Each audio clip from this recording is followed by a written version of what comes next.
I've been waiting. So, all right. Matt, does Brandon still have that huge boombox that he used to have by his locker? And is that where you play your music, or do you have a? Nah. Me and Brandon on opposite ends of the locker room. So he plays music down there, and I play music for the rest of the locker room. But you know, we got some similar tastes. But you know, people be on me more about switching my music because they be liking the South stuff, and I be kicking that Detroit stuff. So I be on the Detroit music. They not hip yet. It's all right. They young. Do you have a big boombox, or do you have a smaller one? What are you using? Man, I can't give you my trade secrets. It's speakers. It's tall speakers I play music on.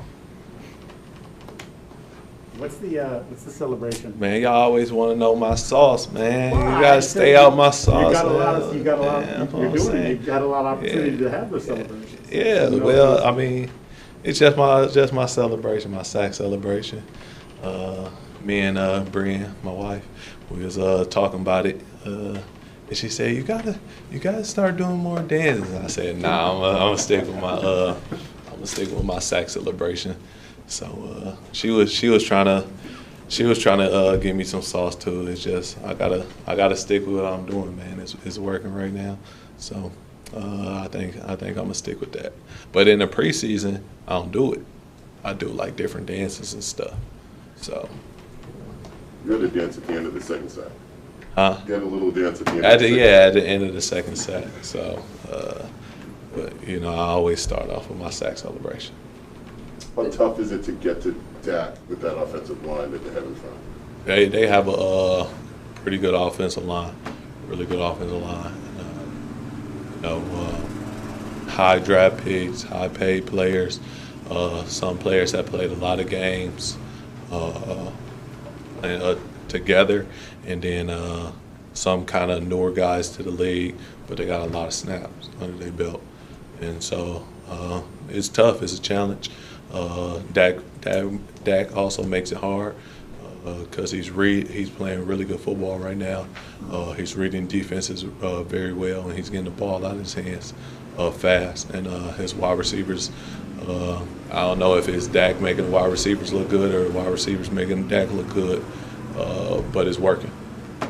How challenging is that offense when you add in Dak, the running backs, and the receivers all together? It's really challenging. You can see it. They number 1 or 2 in almost every category for offense. And they scoring a lot of points. Are they number 1 in scoring? Right, they got the most points in the league so far, especially the last 4 games. They were putting up a boatload of points.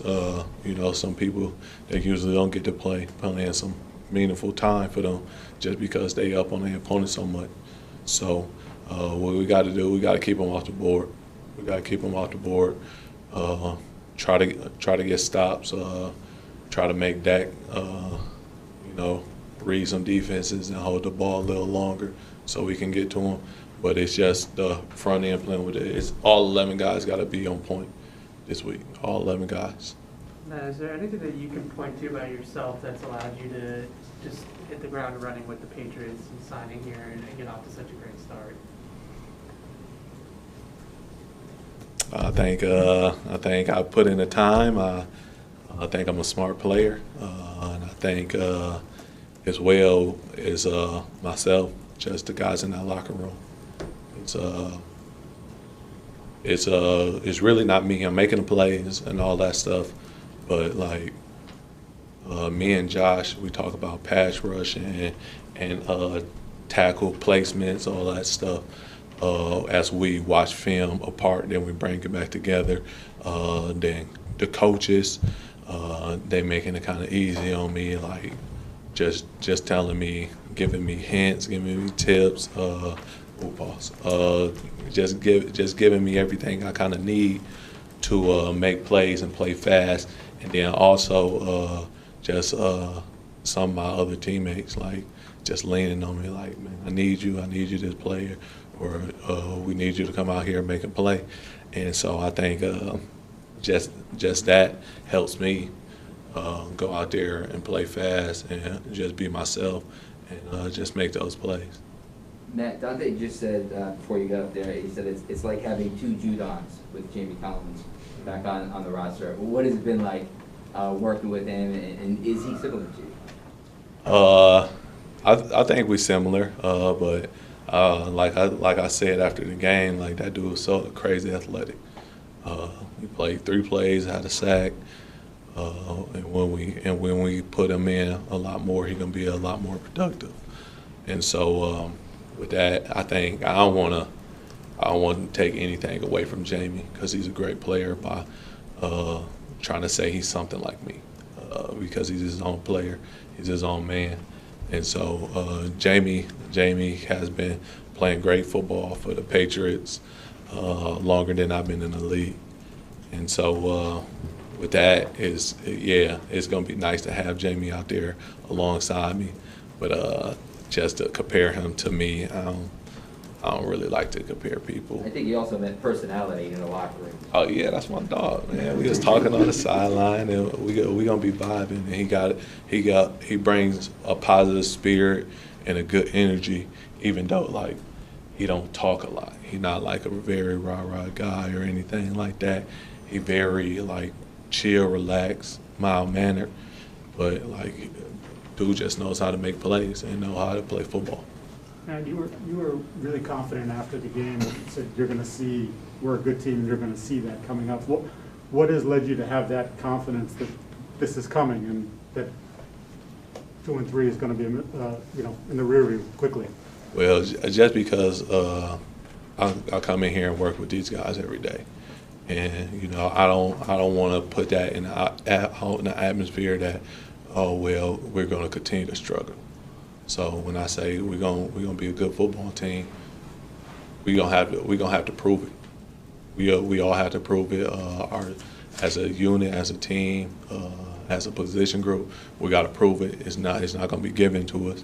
But I never say anybody for any team I'm on that like no, we're gonna struggle. I think we're gonna continue to put our best foot forward, and we're gonna continue to get better.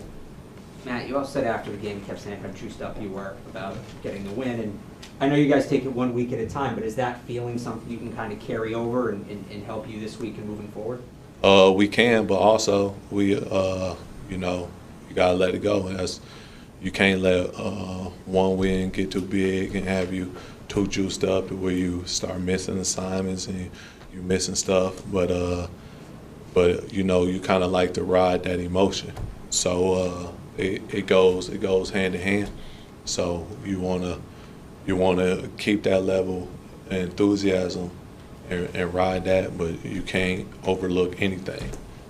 So you got to stay with the same focus and execution and comb over every detail as we was going into that week. And then stuff that we didn't do well as a team, we gotta go over that even in more depth and figure it out. Matt, do you believe in the idea of kind of having an identity on defense? And if so, how close do you guys think you are to finding that or establishing it? Man, it's week by week. Your identity as a defense is only week by week because, offense is different. All you play different offenses. So we could be a heavy, and I'm not saying we are, but I'm just saying in general, if we was a heavy like pressure defense or a heavy coverage defense, or we only wanted to put 6 in a box, but we come against like a run team, or we come against a team that like to throw pass. Like we got to change up our style every week, and it's predicated against for the offense. So, but us, our mentality, it stays the same. We wanna play a brand of football here, and that never changes. Hey Matt, I was just curious, somebody like Rob Ninkovich, who was in the system you were playing in for a long time, would say that it was different being a pass rusher for the Patriots because there's just sort of more strict rules, right? Don't leave your rush lane, don't break contain. Have you found it to be any different rushing here in terms of the rush rules? I guess I gotta rush here a little bit more, but you go get a sack, and so. But I never got the chance to talk to Rob or go over some of that stuff like what he was seeing. So maybe me and him just see things different. Matt, when you do get those one-on-one opportunities, do you kind of take pride in being able to win those more times than not? Oh, yeah, for sure, for sure. When you get to one-on-one, that's where you really get to see what you got and what type of work you got. And so if I can win those matchups more than 9, it'll help the team. It just help the defense, and especially if I'm getting pressure or making a quarterback hurry up or just getting a hand in his face and throwing the lane. It's just being an effective player. Dante just called himself the trash man, or doing the dirty work on defense. Is that fitting for him? What do you think of that nickname? No, man.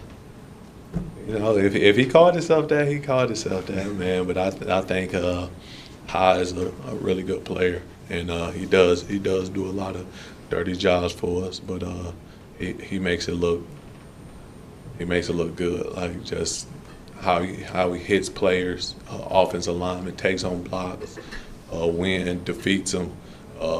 He do a lot of stuff for our defense. So if he want to be the junk man, he can be the junk man. Who does that make you? Last question. Huh? Who does that make you? If he's the trash man, what are you? I mean, if High giving out nicknames, let High give out all the nicknames. Y'all gotta kind of ask him next time you get up here, man. But I'm just 111. Thank you. Thanks. Y'all, thank you guys.